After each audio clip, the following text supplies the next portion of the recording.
Hey there, and welcome to The Explainer. Ever dreamed of moving to New Zealand for work? Well, you're in exactly the right place. Over the next few minutes, we're going to break down the whole process into a super clear step-by-step guide to help you make it happen. All right, so here's what we're going to cover. First, we'll ask the big question, is a move to New Zealand even realistic? Then, we'll dive deep into the key visa you need to know about. We'll cover exactly what you'll need, show you how to find an employer, and wrap up with some tips to make sure your application really stands out. Okay, first things first, let's tackle the biggest question on everyone's mind. Is packing up your life, maybe even your family, and moving to New Zealand, is that actually possible? You know, you might be surprised to hear this, but the answer is a big, resounding yes. A lot of people seem to think it's this impossible dream, but that's really just a myth. The path might actually be a lot more straightforward than it is for other countries. And this is really the key takeaway here.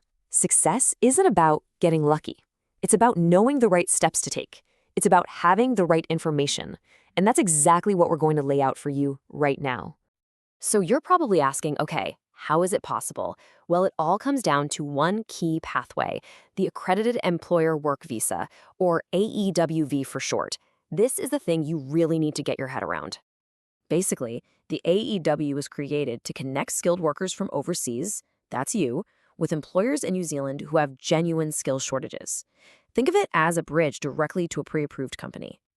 Okay, let's get practical. How much is this going to cost? The application fee is 750 New Zealand dollars. And yeah, that's non-refundable, so it's definitely something you need to budget for right at the start. And get this, once you're approved, we're not talking about a little 6-month gig. This visa lets you live and work in New Zealand for up to 5 years. That's a huge amount of time to really settle in and build a life. But here's the real game changer. After just 2 years of working there on this visa, you can actually apply for permanent residency. This isn't just a temporary job, it's a clear, straightforward path to making New Zealand your forever home. And it's not just about you. The benefits are huge for your whole family. First off, there's no age limit. A lot of people don't even need to take an English test. And the big one, you can bring your family. Your spouse can get a work visa too, and your kids can go to school, paying the same fees as locals. It's the whole package. Okay, so at this point, you're probably thinking, this sounds amazing, but what do you actually need to have lined up to apply? Let's go through the absolute must-haves. So, before you even start dreaming about job offers, you have to make sure you can check off these essential boxes. What are the core things the New Zealand government is looking for? First up, and this one's a biggie, the money. Your job offer has to pay at least $29.66 New Zealand dollars an hour. This is a hard line in the sand. If the offer's for less than that, it's just not going to work for this visa, period. All right, what else is on the list? You're going to need a full-time job offer for at least 12 months. Obviously, a valid passport. Then you've got the paperwork, medical reports, and police clearance certificates from places you've lived. And of course, you can't have any travel restrictions. Oh, and one more thing we'll get into later. Your CV has to be in the specific New Zealand format. Okay, now for the part that can feel the most overwhelming, finding that job. How do you find an accredited employer who's actually looking to hire someone like you? Let's create a solid action plan. Listen up, because this is important. Your very first stop before you go anywhere else should be the official New Zealand immigration website. They have a public list of every single accredited employer. This is the real deal, straight from the source. And it's actually super simple to use. Just go to the list, and instead of guessing company names, type in a keyword for your industry. So if you're a baker, type cakes. Find a company, copy their trading name, pop it into a search engine with NZ at the end, and boom, you'll find their website.